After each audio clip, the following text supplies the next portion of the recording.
Feliz sábado a todos y sean todos bienvenidos. Vamos en esta hora a estudiar la palabra de Dios. Y bueno, ya como les anunciaron ahorita, el título de nuestra reflexión de esta mañana es El beneficio de la duda. Y vamos a aprender cosas muy interesantes en esta mañana. No sé si alguna vez ustedes han escuchado esta frase o la han dicho en alguna ocasión. Por ejemplo, no sé, a veces decimos, no, dale el beneficio de la duda a alguna situación o a alguna persona, ¿verdad? ¿Qué significa esta frase? Bueno, la utilizamos para expresar la idea de que si nosotros dudamos de alguna situación, ¿sí? Podemos obtener algún beneficio, ¿sí? Como lo dice la frase, el beneficio de la duda. Un beneficio que a lo mejor nos podemos perder si nos negamos a aceptar algo, ¿sí? Alguna situación, alguna persona. Por ejemplo, a lo mejor no me inspira confianza a alguien, una persona, como para hacer una amistad, ¿no? Con ella, pero alguien me puede decir, pues dale el beneficio de la duda, ¿sí? Es decir, me están invitando a que, pues a intentarlo, a acercarme a la persona y tal vez se pueda desarrollar una buena amistad, me puedo beneficiar, ¿sí? De alguna u otra manera con su amistad.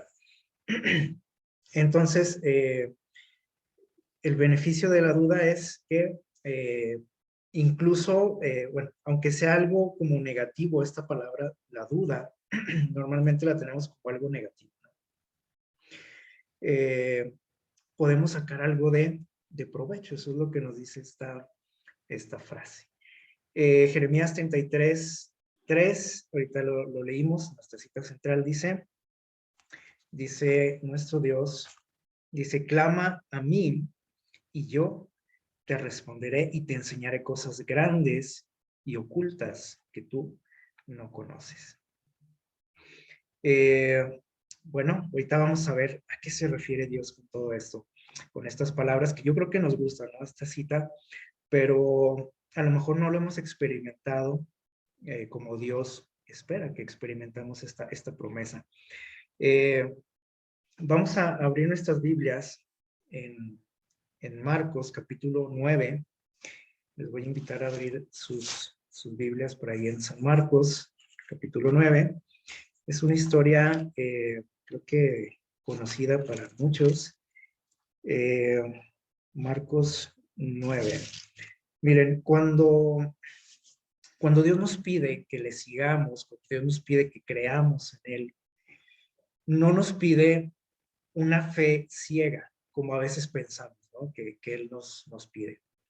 Es decir, nada más porque Dios lo dice y hacerlo. En cierto modo es cierto eso, pero saben que a Dios no le gusta que tengamos una fe ciega, ¿sí? Dios quiere que tengamos nuestra fe fundada en algo, ¿sí? Que nuestra fe tenga un cimiento, un fundamento. ¿Por qué? Porque si no lo tiene, entonces esa fe va a estar tambaleante, va a ser una fe débil. Y Él nunca nos deja a la deriva. O sea, Él no nos deja así como este personaje que ustedes ven en la pantalla, a ciegas, no nos deja con una fe mal fundamentada. O sea, Él siempre nos da evidencias para que podamos confiar en Él, ¿sí? A veces nuestra manera de llevar nuestra vida espiritual, de vivirla, eh, nos lleva por una situación parecida a la que vemos aquí. O sea, vamos como que a ciegas. ¿Por qué? Porque no tenemos una relación muy cercana con Dios. Entonces, mi fe, puedo decir que creo en Él, ¿sí? Pero mi fe no está muy bien fundamentada, mi fe no es fuerte, y entonces voy por la vida medio con los ojos vendados, ¿no? A ciegas, con una fe ciega, ¿sí? O sea, digo, sí, creo lo que dice aquí la Biblia y todo, pero en realidad no sé en qué está basada mi fe, ¿sí? Ahorita vamos a entender esto un poquito más. Marcos 9:24, vamos a ubicar por aquí este texto para ubicarnos en esta historia, es un momento en el que llega por ahí un padre de familia buscando a Jesús, pidiendo su ayuda, su intervención, porque tenía un hijo que estaba siendo atormentado por el enemigo, por Satanás. Y si ustedes recuerdan esta historia, dice que lo torturaba Satanás, ¿sí? Dice que lo aventaba al fuego, lo hacía que se retorciera, echaba espuma por la boca, etcétera. Un espectáculo feo, ¿no? Para su familia, para la gente que convivía con este joven. Y bueno, este señor obviamente al ver que Jesús podía sanar este tipo de situaciones, cambiarlas, transformarlas, entonces acude a él, ¿sí? Vamos a ver lo que dice el versículo 24, cuando se acerca a Jesús, ¿sí? Uh, pidiendo su ayuda, le dice, si puedes hacer algo por nosotros, por mi hijo especialmente, ten compasión de nosotros. Y Jesús le dice algo interesante, le dice, bueno, si puedes creer, dice, al que cree, todo le es posible. Y vamos a centrarnos en la frase siguiente, el versículo 24 dice, al instante el padre del muchacho clamó, creo, ayuda mi poca fe. A otras versiones dice, ayuda mi incredulidad. La versión original dice, ayuda mi poca fe. Es una frase un poquito extraña, ¿sí? No sé si le habíamos puesto atención. Se ve un poco contradictoria, ¿no? Así como que creo, pero no creo a la vez, ¿sí? Entonces, ¿qué quiso decir este hombre? Cuando le dijo a Jesús, creo, ayuda a mi incredulidad o mi poca fe. No sé si ustedes lo entienden bien, o sea, a lo mejor parece que sí cree, pero a la vez no cree. Y está medio raro, ¿no? O nada más le dijo a Jesús, sí creo, por decirle, por darle el avión, como decimos, pero a la vez no creía en él. ¿O qué estaba pasando por la mente de este hombre? Esta declaración nos enseña algo muy, muy importante para nosotros. Él creía en Jesús, obviamente. Si no, no hubiera acudido a él, si no, no hubiera traído a su hijo a los pies de Jesús. Se hubiera quedado en su casa, ¿no? Si no, no creyera en él, pero creía en él. Y eso lo demostró al actuar, ¿no? De esa manera, a buscar a Jesús, a pedir su ayuda.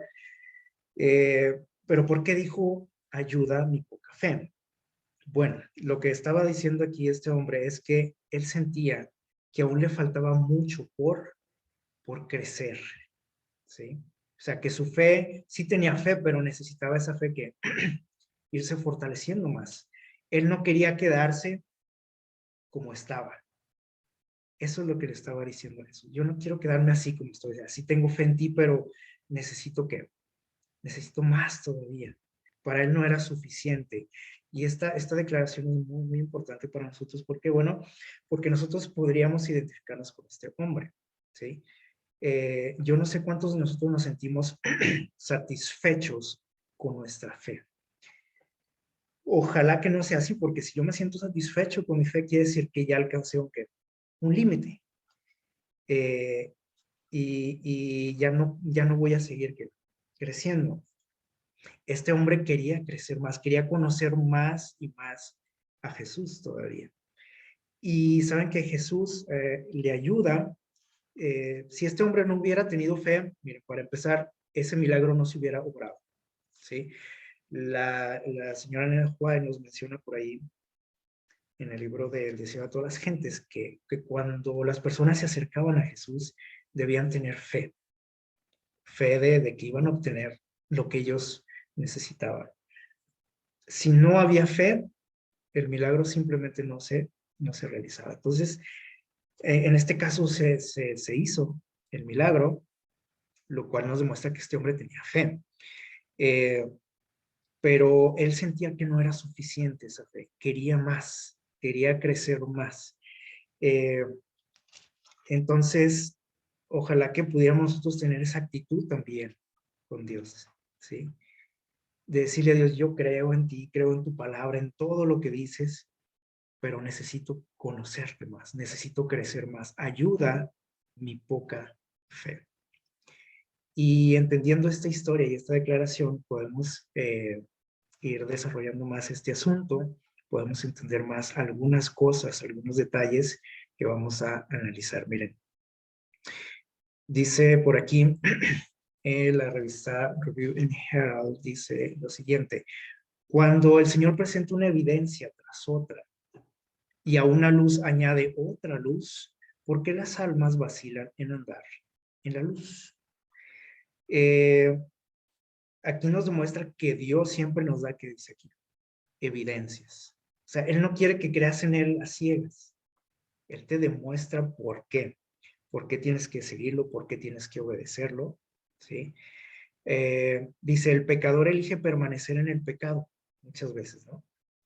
Y en la impenitencia dice, aunque tiene evidencias para estimular su fe. Y una evidencia adicional no será de ninguna utilidad. Es decir, cuando estamos cerrados, que no queremos saber de Dios, por ejemplo, o ya no quiero crecer más, que digo, yo con esta fe la hago, ¿no? Con esta fe me la puedo llevar tranquilo toda mi vida. Entonces dice Dios, aunque te dé más evidencias, aunque te dé más conocimiento, aunque te demuestre cosas, dice, no será de ninguna utilidad. Es decir, si yo ya no quiero crecer más, o simplemente nunca he crecido, ¿sí? Y no quiero crecer, dice, por más que se esfuerce Dios, eso no va a servir de nada. No porque Dios no pueda hacer, sino porque Él nunca te va a forzar a hacer algo, ¿sí? Entonces, si tú no quieres conocer más de Él y te cierras y te niegas, entonces, pues puede Dios darte muchas evidencias, mucho conocimiento extra a lo que puedas tener y no sirve de nada. Pero Dios no quiere que vivamos así, a ciegas. A veces, les digo, nos conformamos con muy poquito nosotros, a diferencia de este hombre que vimos, ¿no? Que dijo, mi fe, sí tengo fe, dice, pero es muy poca, quiero más todavía, ¿sí? Algunos de nosotros decimos, sí, tengo fe y con esto es suficiente para mí. Conozco lo que tengo que conocer, ¿no? En la cuestión espiritual, ¿no? Hablamos. Entonces, es triste, ¿no? El poder o el pensar de esta manera. Miren, a veces eh, como cristianos, digo, nos conformamos con eso, ¿sí? Hay muchas, ¿cómo podríamos decir? Muchas áreas de nuestra vida espiritual en las que somos muy, o sea, tenemos un conocimiento muy corto de las situaciones, ¿sí? Y nos conformamos con decir, por ejemplo, especialmente cuando alguien nos pregunta acerca de nuestra fe, o sea, en lo que está fundamentada nuestra fe. Oye, ¿por qué tú no haces esto? ¿O por qué tú haces esto?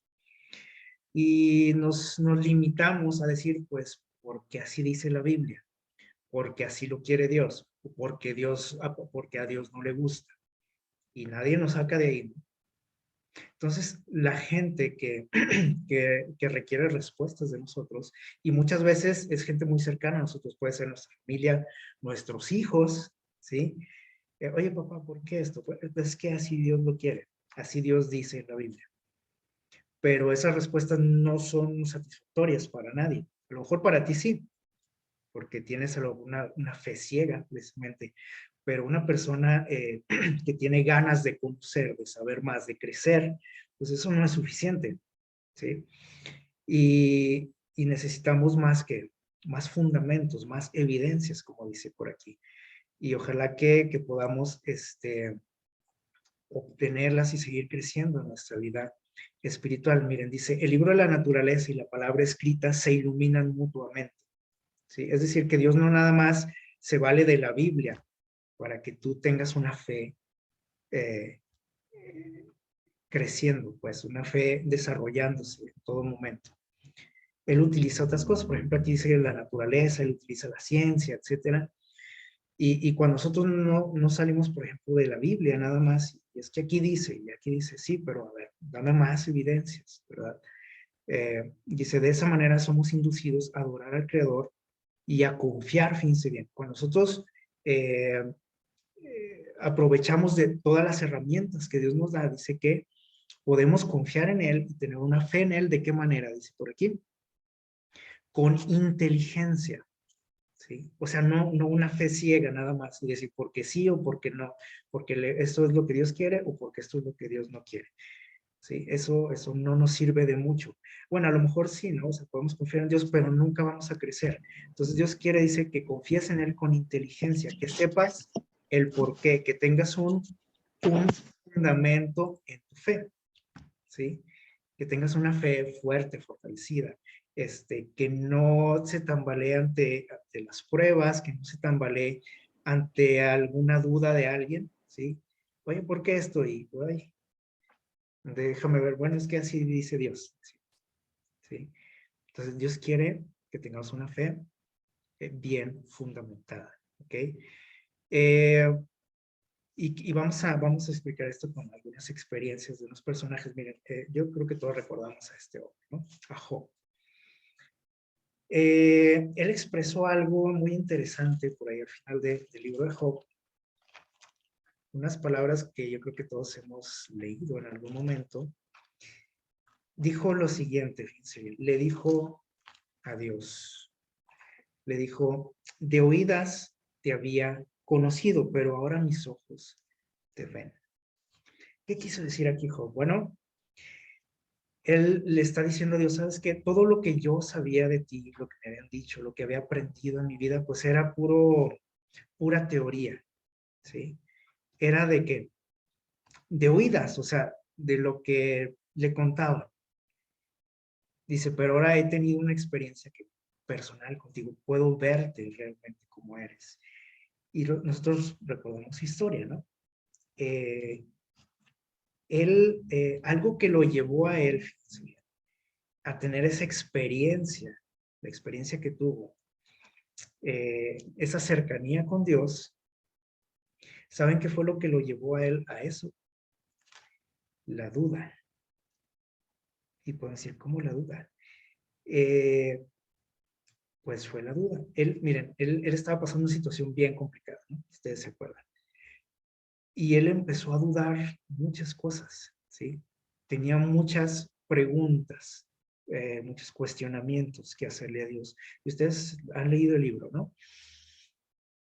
Incluso, miren, sus amigos lo criticaban a él, decía, tú no puedes estar cuestionando a Dios, le decía.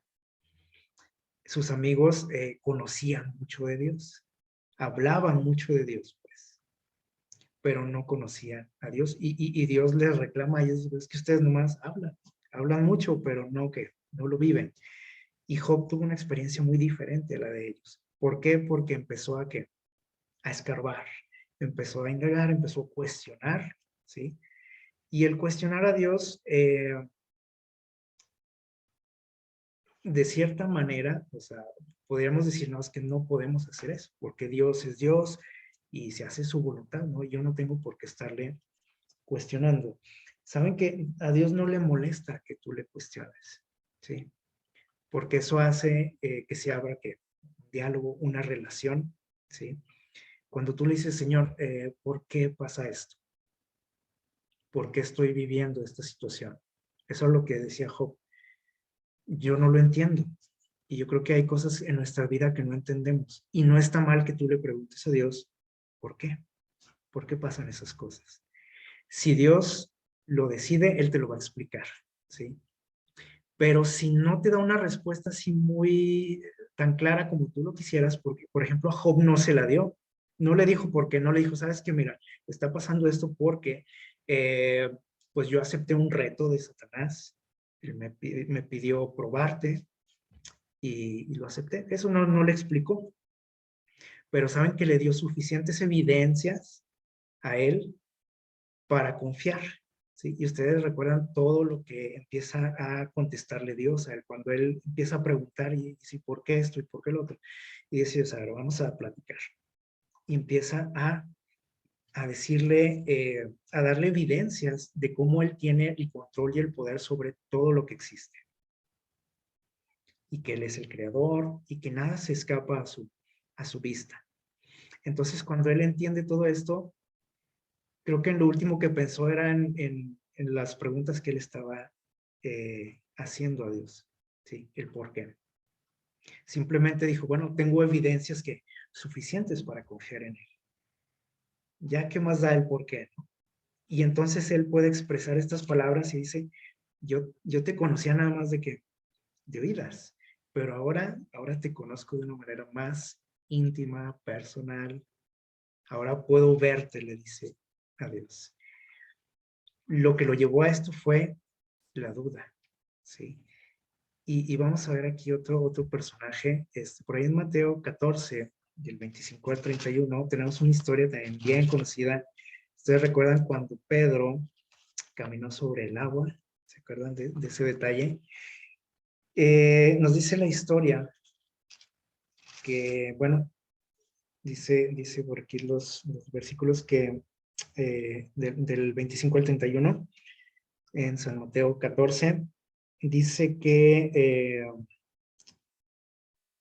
los discípulos iban por ahí navegando y en la madrugada dice que Jesús los alcanzó, pero los alcanzó, dice que caminando sobre el mar. Y entonces cuando ellos ven esta escena, ven a un personaje que se acerca a ellos caminando sobre el agua, dice que se asustaron, obviamente. Dice que algunos pensaron que era un fantasma. Asustados, dice, empezaron pues, a gritar, pero Jesús dice que rápido trató de tranquilizarlos, ¿se acuerdan? Y les dijo, soy yo, no se asusten, tranquilos. Y saben que Pedro, dice por ahí en el versículo 28, dice lo siguiente, entonces Pedro respondió, Señor, si eres tú, manda que yo camine sobre el agua. Jesús les dice, soy yo, ¿sí? ¿Y qué hizo Pedro aquí? Saben que Pedro, en esta historia a lo mejor podemos criticarlo también. Y decimos, ay, Pedro, ¿cómo? Si Jesús le está diciendo que es él, ¿por qué no confió? ¿Por qué dudó de Jesús, de lo que les estaba diciendo Jesús? Pues Pedro no se la creyó a la primera y le dijo, bueno, si eres tú, entonces manda que yo camine también sobre el agua. ¿Y qué dijo Jesús? ¿Qué le dijo? Ay, lo regañó por no creerle. Le dijo, no me crees, pues vas a ver, te voy a castigar.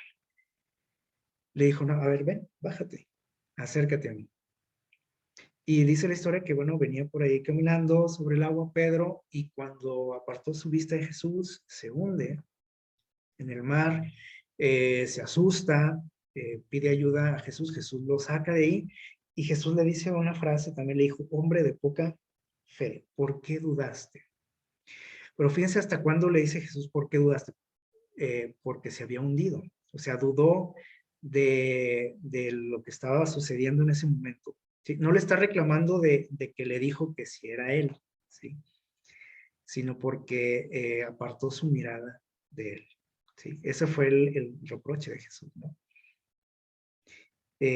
Pero cuando Pedro le dice, oye, si eres tú, entonces, a ver, dame chance de caminar yo también sobre el agua. Y Jesús le dijo, ven. O sea, Jesús le está dando evidencias en qué basar su fe, ¿sí? No nada más esta cuestión espiritual se trata de decir, es que Dios así lo dice y se acabó. ¿No? O sea, claro que tenemos que obedecer la palabra de Dios, ¿sí? Pero saben que todo lo que Dios nos pide, todo, tiene una razón y Él nos la da, ¿sí? Él no te pide que le sigas a ciegas. Él te dice, mira, haz esto por esto y por esto y por esto. No vayas, no hagas por esto y por esto y por esto. ¿Sí? No es nada más porque sí, porque yo lo digo. Porque a veces así pensamos que Él actúa, ¿no? Dios siempre nos explica, nos enseña, nos instruye, nos da evidencias en que fortalecer nuestra fe. Ahora, aquí Pedro tuvo una experiencia única, podríamos decir, nadie ha hecho esto, lo que hizo Pedro, o lo que Dios le permitió hacer. ¿Por qué? Porque dudó, porque no fue nada más así porque esa sombra o ese personaje que no distinguían bien, nomás porque él dijo que era Jesús, le voy a creer. Él dijo, no. A ver, bueno, si eres tú, le dijo, manda que yo camine sobre el agua. Y tuvo una experiencia que no tuvo nadie más de sus compañeros, ¿sí? O sea, tuvo un acercamiento diferente, a una experiencia muy distinta con Jesús, porque se atrevió a ir más allá, ¿sí? No se conformó con poquito, ¿sí? Eh, vamos a hablar un poquito acerca de otro personaje que también a lo mejor nos cae medio mal en esta situación. Les voy a decir por qué. Ahorita vamos a ver de quién vamos a hablar. Juan, capítulo 29. Vamos por ahí al Evangelio de Juan, capítulo 29. Perdón, 19, si no me equivoco. Me parece que lo traigo ahí equivocado. No tiene tantos capítulos el Evangelio. Es el 19. Déjenme les digo por aquí.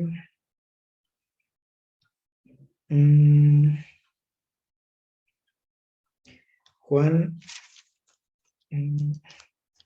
no es 20, es 20, perdón. 20, 19. Déjenme les digo. Sí, es 20, 20, 19, por ahí está, hay un error de dedo por aquí. Es el 20.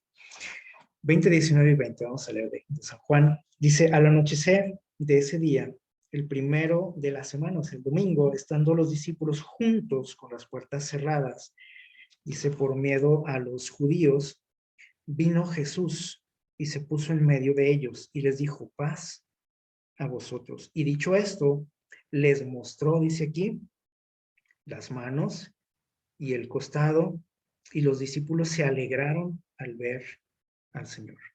Jesús acaba de resucitar, ¿recuerdan? Y ellos dicen que estaban por ahí reunidos, temerosos, encerraditos, porque dice que tenían miedo de los judíos. De hecho, los andaban buscando.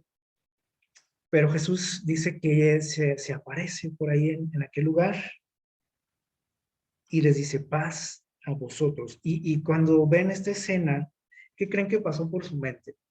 Algo similar a lo de la historia anterior, ¿sí? O sea, obviamente se alarmaron, se asustaron, y al ver Jesús la reacción de ellos, dice que les dio evidencias de que Él era Jesús.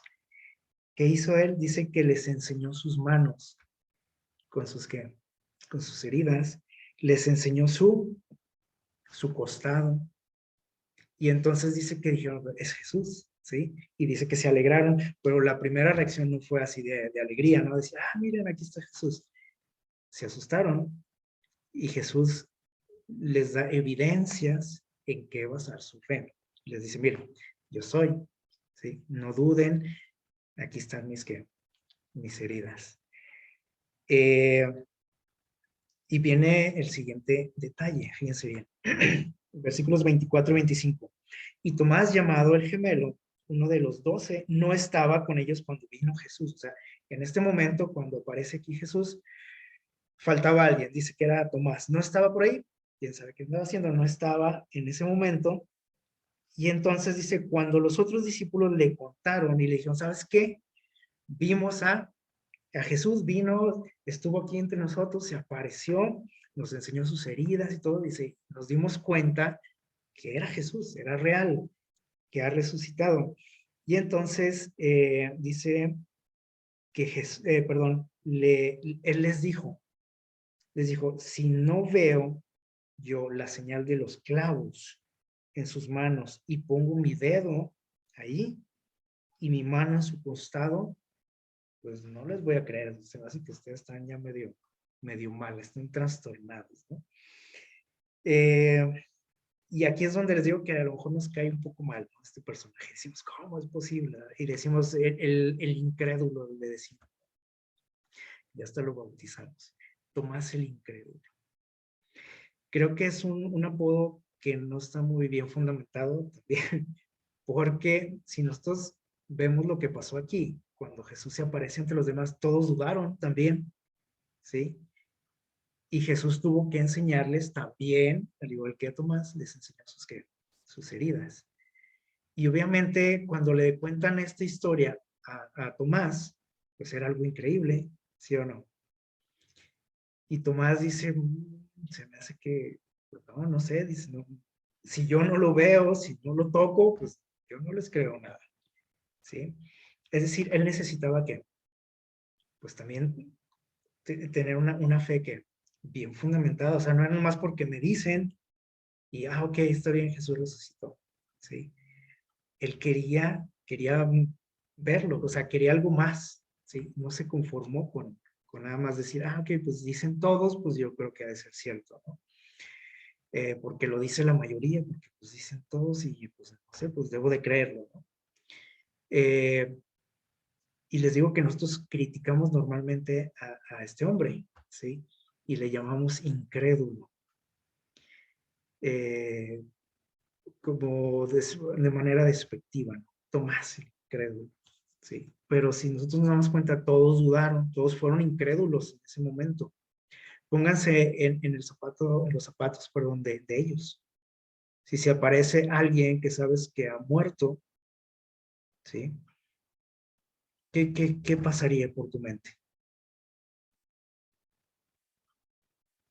Sí, dijo que iba a resucitar Jesús, sí, pero veanlo, o sea, es algo sobrenatural, ¿sí?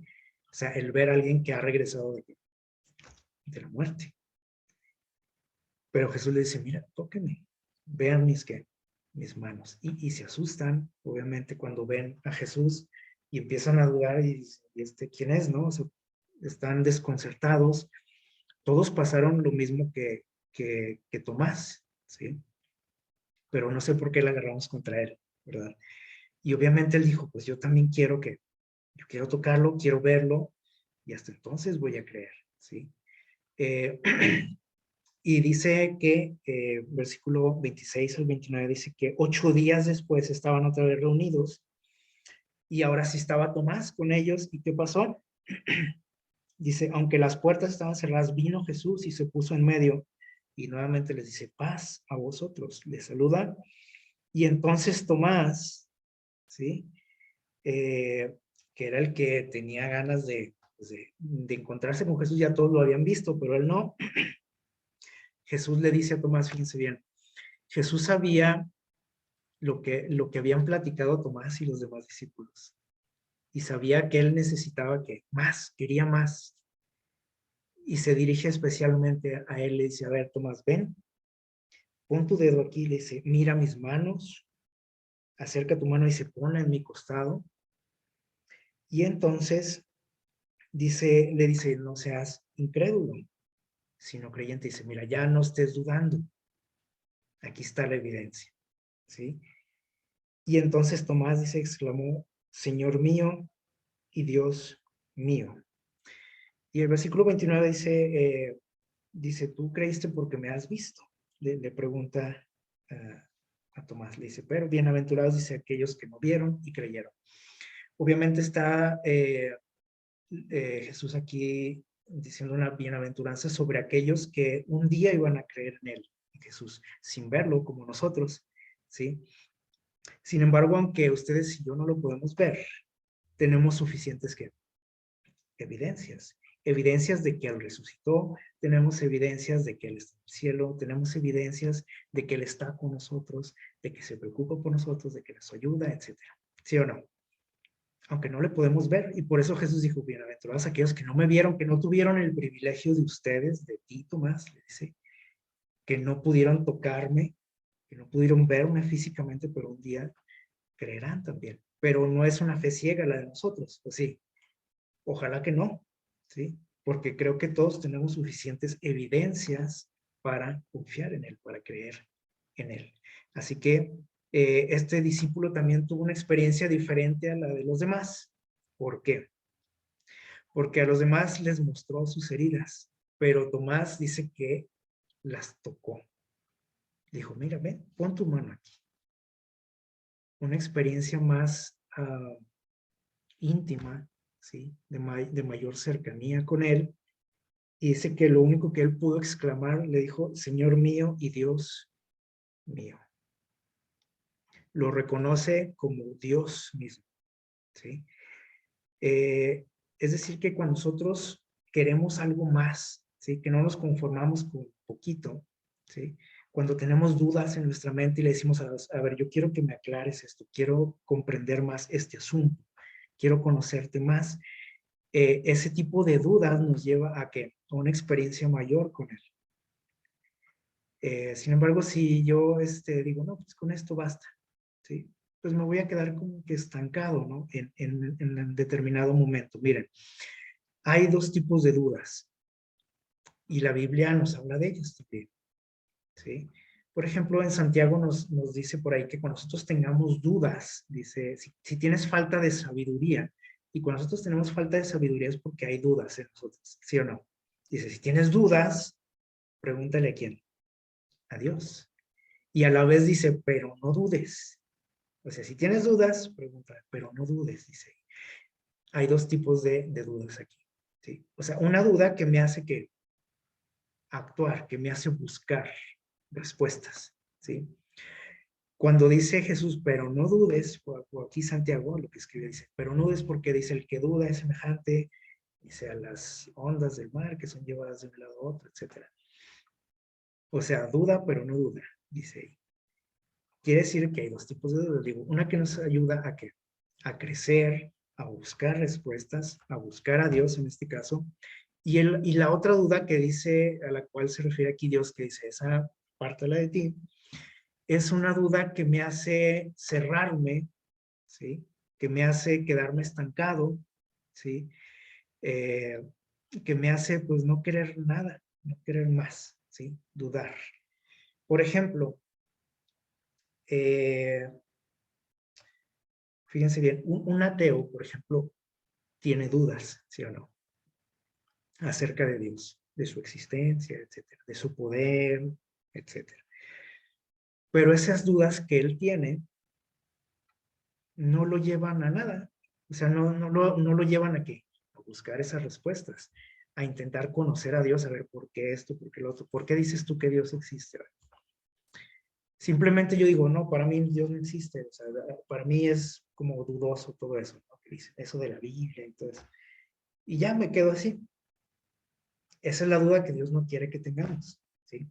Pero si yo digo, a ver, yo tengo este tipo de dudas, pero voy a la fuente, voy a Dios, voy a investigar, ¿sí? Para que Dios me explique, me ilumine, me haga entender. Entonces, ese tipo de dudas es el que dice Dios, si tienes dudas, ve a Dios. Miren, esta duda se le llama escéptica, o sea, cuando no creo, digo, no, no creo eso. Y ya, nomás me quedo con eso, con el no creo, ¿sí? Y me quedo estancado. Dice, es cualquier actitud de duda hacia el conocimiento. Cuando alguien me dice algo y digo, no creo. Y ya, se acabó hasta ahí el tema cerrado, ¿no? Dice, sea hechos, opiniones o creencias declaradas como hechos. Algo que me dice, mira, pero es que aquí está la evidencia. Y digo, no, no creo. Me cierro, ¿sí? No quiero crecer más. Me conformo con lo que yo creo que sé, ¿sí? Pero hay otro tipo de duda, miren, que le llaman por ahí los científicos duda cartesiana. Este concepto por aquí lo desarrolló este hombre, Descartes, y nos dice lo siguiente, que este tipo de duda es el principio y la base ¿de qué? Del conocimiento. Este tipo de duda fue el que manifestó, por ejemplo, Job, Pedro y Tomás, ¿sí? El principio de qué dice ahí? Del conocimiento. Por eso Job pudo decir, ahora sí te conozco. Todas esas dudas se disiparon porque él buscó respuestas en Dios. Porque Pedro tuvo una experiencia sobrenatural, extraordinaria y diferente a todos sus compañeros en aquella ocasión, porque tuvo una duda que lo llevó a algo más, ¿sí? Algo a lo que los demás no se atrevieron. Y dijo, pero bueno, pues ustedes ahí quédense, yo quiero estar seguro de esto. ¿Qué fue lo que llevó a Tomás a tener esa experiencia también cercana con Jesús? La duda, ¿sí? Cuando les digo, muchas veces criticamos esto y decimos, este cuate, pues, ¿por qué no creía? Bueno, pues porque sí, los demás ya lo habían visto, por eso creían, ¿sí? Los demás vieron sus heridas, por eso creían también. Pero en un principio dudaron. Y él no se quedó así nada más porque me dijeron, ¿sí? Como decía Job, o sea, era de oídas mi conocimiento. Entonces, ojalá que esté claro más o menos este asunto. Miren, la ciencia, o el método científico que dice por aquí, se basa precisamente en esto. Dice, nosotros sabemos que la ciencia siempre quiere que evidencias, ¿sí o no? Y dice aquí, dice, no tomar como verdadero nada que no sea tan claro. Y hasta cierto punto eso es que es bueno, ¿sí? Por ejemplo, a Tomás todos le estaban diciendo y estaban convencidos todos, y yo me imagino la emoción que sentían todos cuando le contaron a Tomás, oye, estuvo aquí Jesús. Pero para él no estaba tan claro el asunto, o sea, los demás sí lo habían visto, obviamente, y estaban emocionados, pero no había visto nada todavía, y entonces él no lo tomó como algo como un hecho, y decir, bueno, nomás porque ustedes dicen, ya lo voy a creer, ¿sí? Y dice que enseguida y esta evidencia, o sea, el querer una evidencia, el no creerme nomás porque se dice, porque dicen que así es, aquí es donde entra la duda, ¿no? Y decir, bueno, a ver, pero ¿por qué? O sea, yo quiero saber la razón, ¿no? Y eso nos lleva a ¿qué dice aquí? A un análisis. Dice, a dividir cada dificultad en tantas partes como sea posible, o sea, a desmenuzar el asunto, ¿sí? Esto es lo que hacen los científicos, o sea, todos los grandes científicos, inventores de la historia, ¿por qué lograron lo que lograron? ¿Por qué descubrieron lo que descubrieron? Porque dudaron, ¿sí o no? Porque todos los demás aceptaban las cosas, pues es que así es, ¿no? Pues dicen que así es, pues así es. O así no es, pues así no es. Pero estos hombres se atrevieron a ir más allá, ¿sí? Los grandes personajes, ¿no? De la historia, no sé, como Galileo Galilei, como Newton, Tomás Alva Edison. O sea, ellos quisieron saber más los porqués de las cosas, no nada más decir, pues así parece que es, o así dicen que es, ¿sí? Y luego dice que siguen en el método científico, el siguiente paso es la síntesis, dice ordenar los pensamientos desde los más fáciles a los más difíciles, es decir, ya tengo toda la información y hay que ir que pues ahora sí clasificándola, ¿no? Lo más fácil de aceptar, de entender y de ahí partir, ¿no? Y finalmente dice comprobaciones, o sea, dice enumeraciones, hacer enumeraciones completas y revisiones generales, o sea, ya con todo los análisis que se han hecho, la síntesis dice aquí, ahora sí tengo las evidencias suficientes para creer. Y a veces nosotros criticamos este asunto, ¿no? A la ciencia, decimos, no, es que la ciencia, no, esto es lo bueno. Pero saben que esto tiene evidencias, ¿sí? La palabra de Dios también se puede comprobar a través de la ciencia, ¿sí? No es nada más porque sí. Entonces, por eso dice Dios que siempre va acompañada la ciencia y su palabra, ¿sí? Una sin la otra está incompleta, ¿sí? O sea, si yo nada más acepto lo religioso, ¿sí? Sin aceptar las evidencias, pues estoy incompleto. Y si nada más acepto evidencias y desecho su palabra, estoy incompleto también. ¿Sí? Por eso Dios nos dio, dice ahí la cita que leímos al principio, nos dio el libro de la naturaleza. Y ahí implica todo lo que tiene que ver con la ciencia. ¿Ok? Miren lo que nos dice esta frase, está muy interesante. Dice, es peligroso vivir sin leer. ¿Por qué es peligroso vivir sin leer? Dice, porque te obliga a creer en lo que te dicen. O sea, sin que tú que lo compruebes. Y esto fue lo que le pasó a Pedro, lo que le pasó a Job, lo que le pasó a Tomás. O sea, no es nada más creer porque me dicen, ¿sí? Job quiso conocer algo más de Dios. Pedro quiso conocer algo más de Jesús. Tomás también. No era nomás porque pues, dicen que así es, ¿sí? Entonces, cuando nosotros dice que no estudiamos, no leemos, dice que eso es peligroso, dice, porque te obliga a creer en lo que otros dicen, ¿sí? Y es peligroso eso, ¿sí? Porque podemos irnos por un camino, pues, peligroso, ¿sí? Miren lo que nos dice por aquí, vamos a leer Hechos 17:11. Aquí nos habla de unos personajes que tenían algo muy peculiar, una forma de ser muy peculiar. Hechos 17:11, vamos a ver qué dice.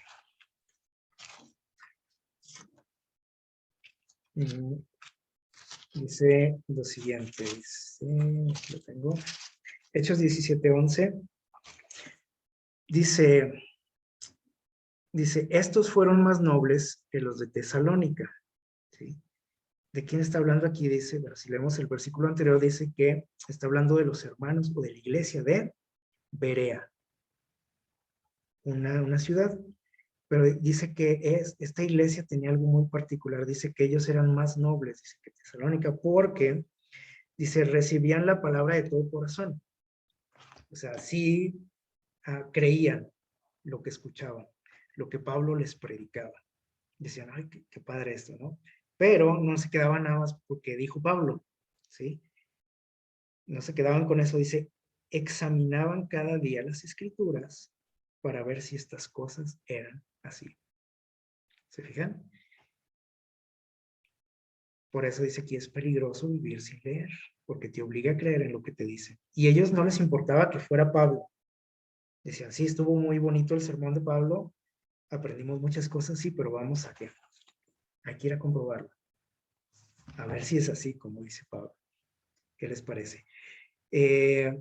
Muchas veces nosotros nos conformamos con que nos digan las cosas, ¿sí? Y decimos, es que dice el pastor tal que así es, y es que dice que así es, pero pocas veces vamos a corroborarlo y pocas veces vamos a ver qué dice Dios de ciertos asuntos. Y vean lo que nos dice por aquí la señora Ellen White, dice, debemos escudriñar las escrituras por nosotros mismos, para que no nos descarriemos. Y aunque muchos pierdan el camino, dice, si la mayoría va por allá, no tienes que ir detrás de ellos, ¿sí? Porque a veces decimos, no, pues es que la mayoría no puede estar tan equivocada, ¿verdad? Pero dice aquí, dice, aunque muchos pierdan el camino, debido a la diversidad de doctrinas, de ideas que existen en nuestro mundo, dice, hay una sola verdad. Muchos, dice, se podrán acercar a ustedes para decirles que tienen la verdad. Y te van a decir, ¿sabes qué? Andas mal, estás equivocado. Dice, pero si ustedes tienen el privilegio de escudriñar las escrituras por su propia cuenta, no porque me dijeron que así es, ¿sí? Sino porque tú lo compruebes que así es, porque Dios te dijo que así es, no porque el pastor fulano te dijo, ¿sí? O el anciano de la iglesia, o el predicador, etcétera. Porque tú lo estás viviendo, porque tú así tienes una relación cercana con Dios. Dice, tú tienes ese privilegio de estudiar la palabra. Dice, necesitamos tener un conocimiento de qué forma personal de las escrituras, como lo tuvo Job, como lo tuvo Pedro, como lo tuvo Tomás. Un conocimiento personal. O sea, a ellos nadie les contó nada. Ellos lo experimentaron, lo vivieron, porque se atrevieron a ir más allá. Porque se atrevieron a dudar, aunque suene extraño y aunque suene así como que no, ¿cómo? Sí, como que porque dudaron. Pues sí, porque dudaron. Sí. Dice, necesitamos un conocimiento personal de las escrituras para que podamos comprender la verdadera razón de la esperanza que hay en nosotros. O sea, para que tú sepas en qué crees y en quién crees. Para que tu fe esté bien fundamentada. O sea, que tengas evidencias en tu vida. para que cuando alguien te cuestione a ti, tú no digas, pues es que así dice, es que yo escuché en la iglesia que así era, o escuché al pastor fulanito que así es la situación esta. Sino que tú digas, mira, así es porque yo lo he vivido, lo he experimentado. Y eso es lo que tiene impacto en la gente, en mis experiencias personales con Dios, no las experiencias de otros. ¿Sí? En Gálatas 1, 6 al 8 nos dice por aquí Pablo, que incluso si viniera un ángel, dice, un ángel del cielo y te viene a contar algo, dice, no tienes por qué creerle así a la primera. Aunque sea un ángel, dice Pablo. ¿Qué les parece? Tenemos que ¿qué? Comprobarlo. Dice, estamos sumamente agradecidos, dice aquí la señora Ellen White, de poseer la segura palabra profética. Dice, así que ninguno de nosotros necesita ser engañado.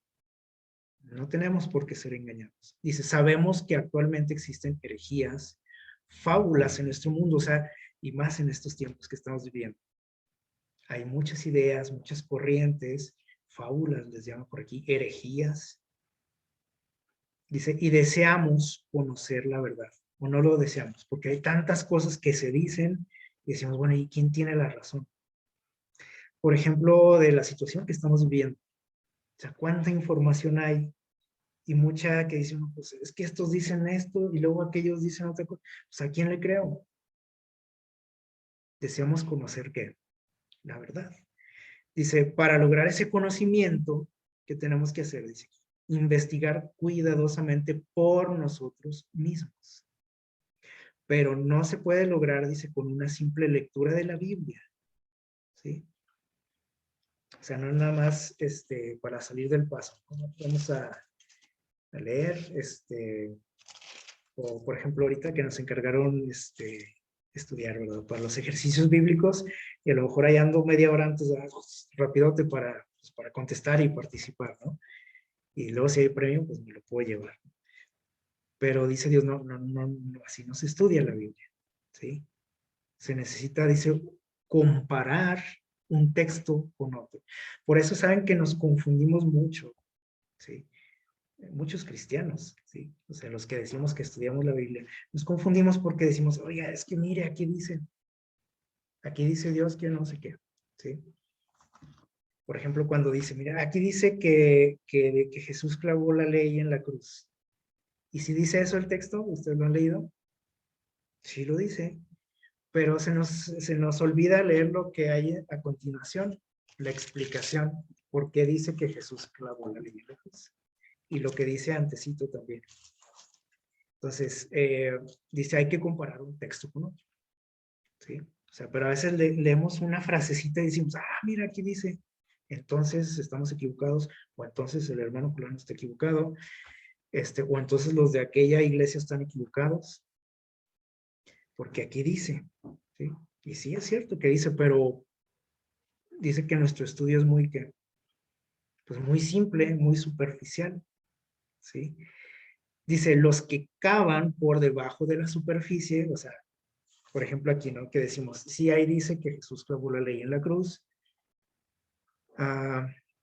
pero hay ¿qué? Dice aquí, cava debajo de la superficie, o sea, hay que ver más, ¿sí? Y entonces, ¿qué va a pasar? Dice, vas a descubrir gemas, o sea, joyas, dice aquí, escondidas, ¿de qué? O sea, joyas de la verdad. Y el Espíritu Santo, dice, está presente, fíjense, esto ténganlo por seguro. Dice, con el investigador ferviente. O sea, si tú investigas la palabra, dice, con fervor, con muchas ganas de conocer, de crecer, ¿sí?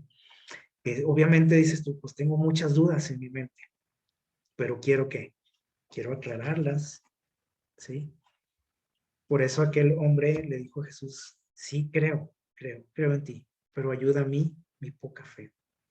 Ojalá que esa fuera nuestra oración también. Decirle a Dios, yo creo todo lo que dices, sé que es la verdad, pero aún así hay dudas en mí. O sea, quiero conocer más, quiero saber por qué esto, por qué no esto, etcétera. Y cuando yo quiero conocer, ¿sí? Dice que el Espíritu Santo está ahí presente y su iluminación brilla sobre la palabra. O sea, Él nos ilumina. Dice, y fija la verdad sobre la mente con una importancia nueva y fresca. Y por eso muchas veces decimos, oh, mira, nunca lo había visto de esta manera, este texto. Nunca lo había entendido así. Dice que siempre Dios fija esa verdad, dice, de una, o toma una nueva importancia. ¿Qué les parece? Por eso, aunque usted haya escuchado algún tema, algún sermón sobre una historia, por ejemplo, sobre la historia de, o la parábola de las 100 ovejas, por ejemplo, o de la oveja perdida. ¿Cuántas veces hemos escuchado esa historia? Uf. ¿Y cuántas enseñanzas hemos sacado de ella? Muchas. Y cada vez que alguien nos habla de esta parábola, por ejemplo, aprendemos algo nuevo, ¿sí o no? Porque dice aquí que Dios siempre fija, dice, una nueva verdad, fresca, dice aquí, sobre nuestra mente. Es decir, yo no puedo, por ejemplo, si dice, ay, otra vez el pastor con esa historia, va a predicar de la oveja perdida. Ya me la sé, ya mejor me voy a mi casa, ¿no? Decir, o mejor ya me desconecto y me pongo a ver otra cosa. Porque ya me sé esa historia. ¿Alguna vez hemos pensado eso? O hemos dejado de leer algo porque decimos, bueno, esto ya me lo sé bien, ya mejor vuelta a la página, ¿no? Entonces, eso es leer la Biblia superficialmente, ¿sí? Dice, la búsqueda de la verdad recompensará al investigador a cada paso. Y cada descubrimiento, dice, abrirá campos más ricos para su investigación. O sea, no tiene fin la palabra de Dios. O sea, entre más le busco, dice que salen más campos para investigar. Van a salir más dudas, pero dices, bueno, si te salieron dudas, pues saca esas dudas, ¿sí? No te quedes así nada más con lo que ya sabes o lo que crees que sabes, ¿ok? Porque Dios siempre va a tener algo nuevo para nosotros. Miren, dice por aquí, puede ser inocente el especular más allá de lo que Dios ha revelado. A veces censuramos este tipo de actitudes, ¿no? Decimos, no, es que eso no se nos reveló, o sea, ¿para qué estamos ahí? Eso le molesta a Dios, ¿no? Dice aquí que es algo que a Dios no le molesta que tú especules, dice aquí, más allá de lo que Él te ha revelado. Y a veces sacamos el texto que dice, no, es que lo revelado es para nosotros y lo que está oculto es para Dios. Y ya me quedo así, bueno. Entonces ya no les cargo, ¿sí? Eh, por eso tomamos muy literal las cosas. ¿Por qué dijo Dios esto? ¿Sí? O sea, sí dice eso el texto, sí, pero no me está prohibiendo que vaya más allá. Miren, dice que a Dios no le molesta mientras ¿qué dice aquí? Mientras nuestras teorías no contradigan que las evidencias de la Sagrada Escritura. O sea, si ya estoy en contraposición a las evidencias que tengo aquí en la palabra de Dios, entonces dice Dios, a ver, ahí sí ya te estás ¿qué?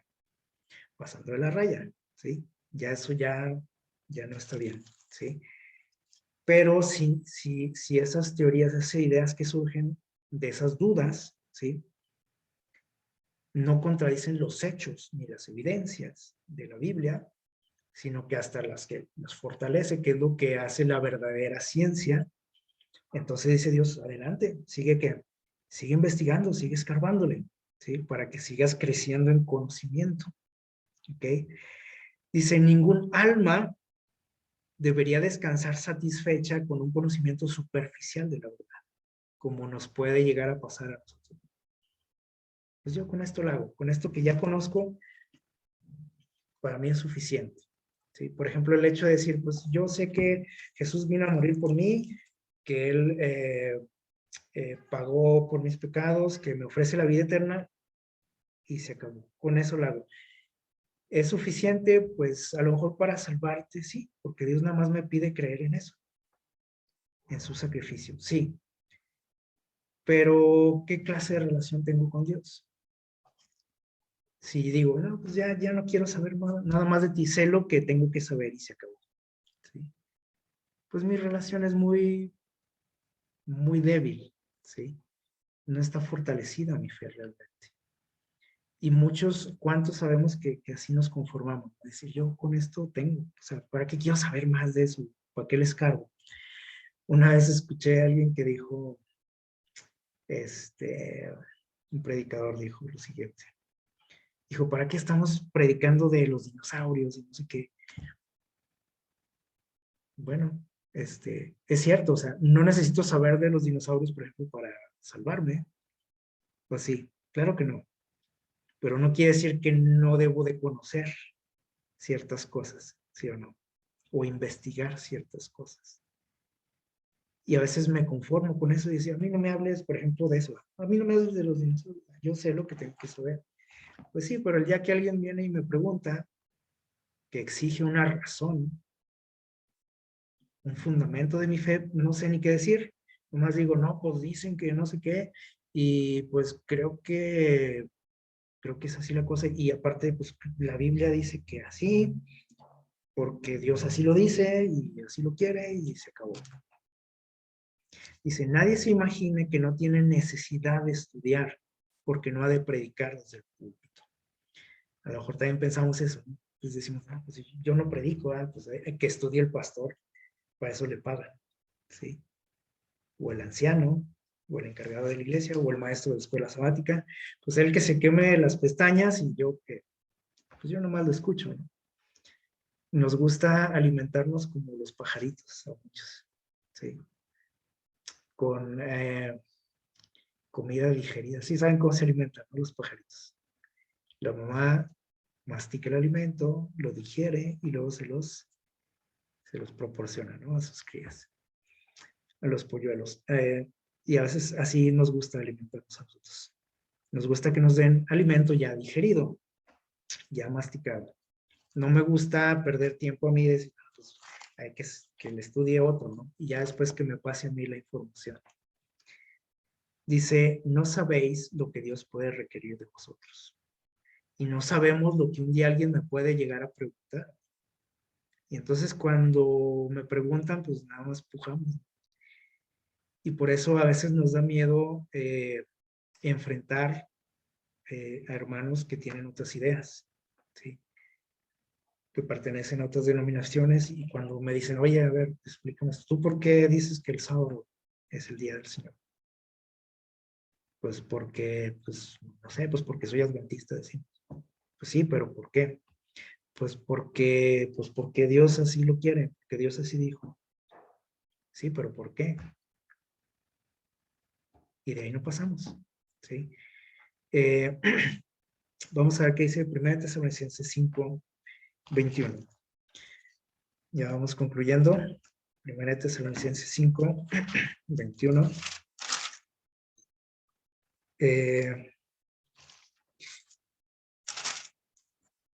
Dice por aquí Pablo lo siguiente.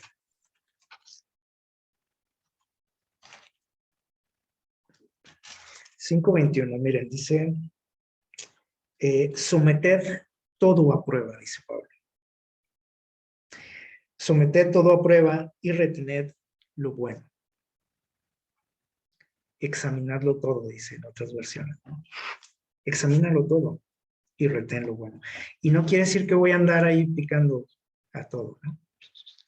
Por ejemplo, a ver qué dicen los de la nueva era, ¿sí?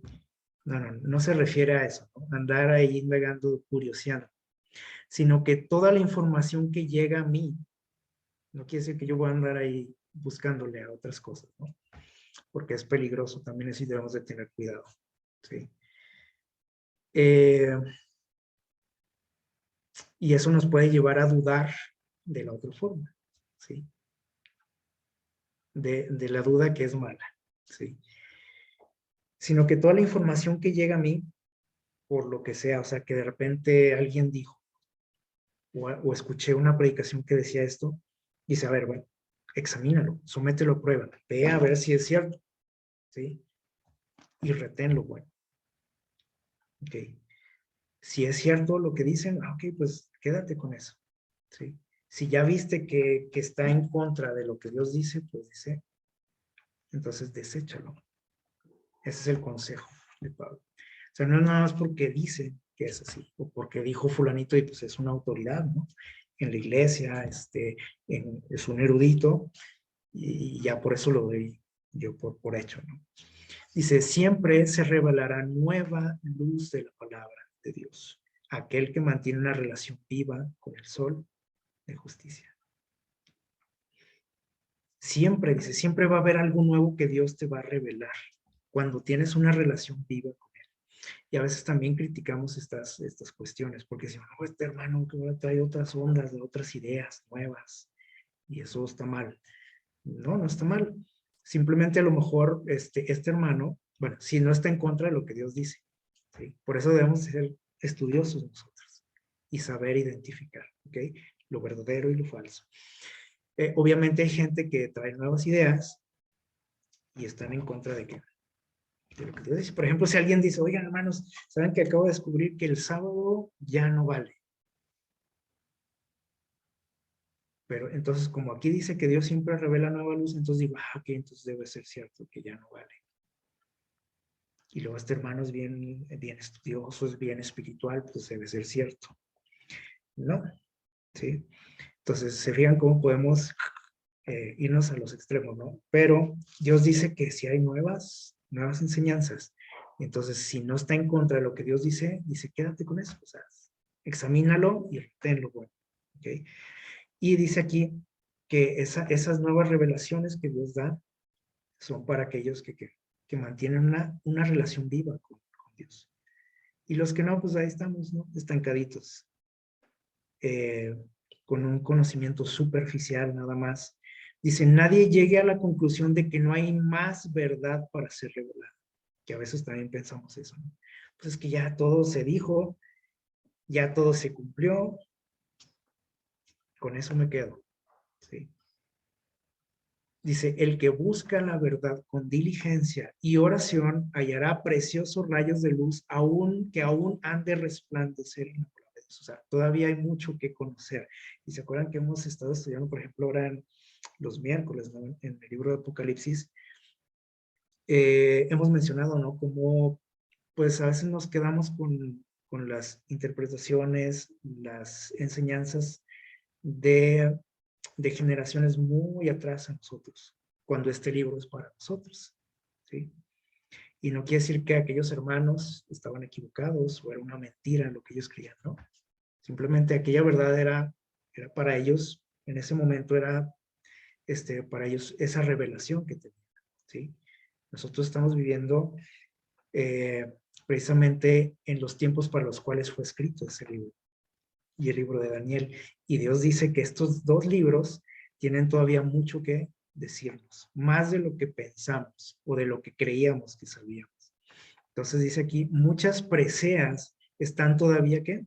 Esparcidas y que han de ser juntadas para venir a ser propiedad del pueblo de Dios, o sea, para que formen parte de mi conocimiento, de mis creencias. Es decir, que no todo está dicho.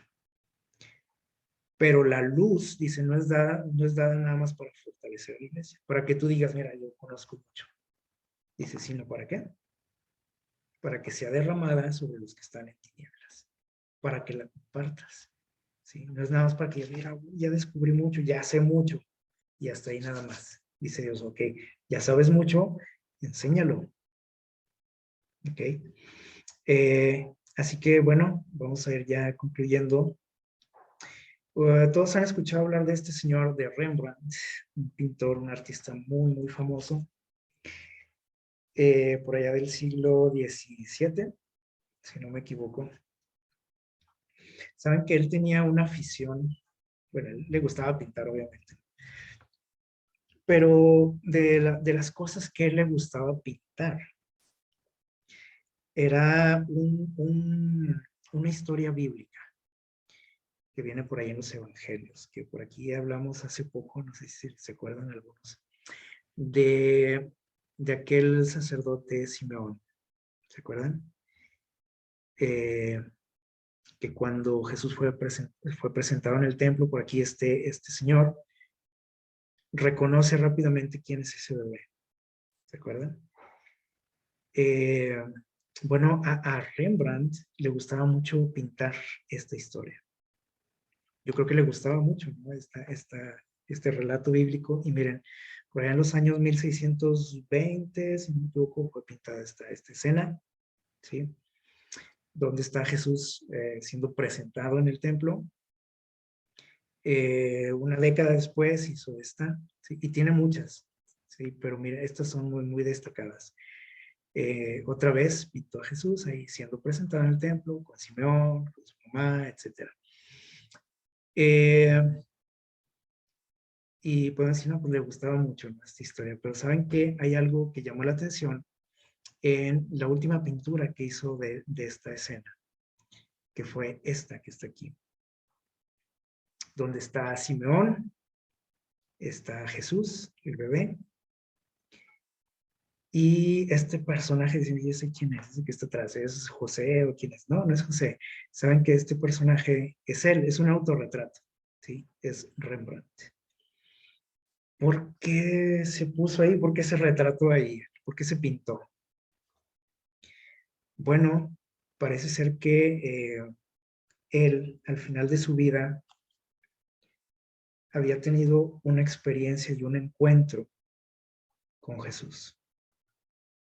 Una experiencia personal. Y él trató de plasmar esa experiencia que él tuvo de esa manera, como lo tuvo Simeón, ¿sí? Él dijo, yo viví lo que vivió Simeón, ¿sí? De haber conocido que la salvación, de haber conocido al Mesías, de haber conocido a Dios mismo. Ojalá que nosotros tuviésemos esa experiencia también. Que no nada más retratemos en nuestra vida imágenes, ¿no? Historias bíblicas de alguien, ¿no? Experiencias de alguien, sino que tengamos una experiencia personal con Dios.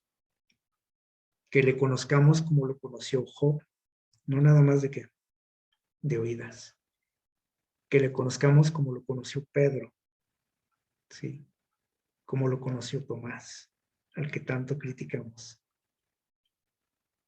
Que demos, que hagamos volar nuestra imaginación, eso también lo recomienda, dice. Imagínate, o sea, piensa, si tienes cuestiones, cuestionamientos, vea la palabra de Dios, busca. Y dice Dios, vamos a leer la cita que leímos al principio y vamos a quedarnos con esta promesa. Jeremías 33, 3. Dice, clama a mí. O sea, ¿tienes dudas? ¿Hay preguntas en tu mente? Pregunta, dice Dios. Clama a mí. Búscame. Pregunta. Y yo yo te responderé. Como le respondió a Job, como le respondió a Pedro, como le respondió a Tomás. Y como sin duda le respondió a este personaje, a Rembrandt. Dice, yo te voy a responder tus preguntas. Te voy a dar evidencias en qué basar tu fe. Si no nos contesta exactamente lo que queremos, como lo hizo con Job, o sea, Dios no le dijo el por qué, pero le dio evidencias para basar qué, en las cuales basar su fe y su experiencia con él. Y dice Dios, te voy a enseñar cosas grandes, ocultas, que no conoces, que ni te imaginas, pero búscame de todo corazón. Mi deseo en esta mañana es que podamos tener esta experiencia, que podamos vivir esa experiencia, por ejemplo, como Rembrandt, ¿sí? Que él sintió y dijo, yo también encontré a quien, a Jesús, no nada más Simeón, yo también lo encontré. Y él se convirtió en mí, en mi Dios, ¿sí? No en el Dios de mis padres, porque así somos muchos, ¿no? Decimos, no, pues es que la religión que me inculcaron mis papás, y pues tengo que permanecer aquí. Dios quiere ser tu Dios, tu amigo, no el Dios de tus papás o de tus abuelitos. Quiere ser tú, tu Dios, tu amigo, ¿sí? Que Dios te bendiga.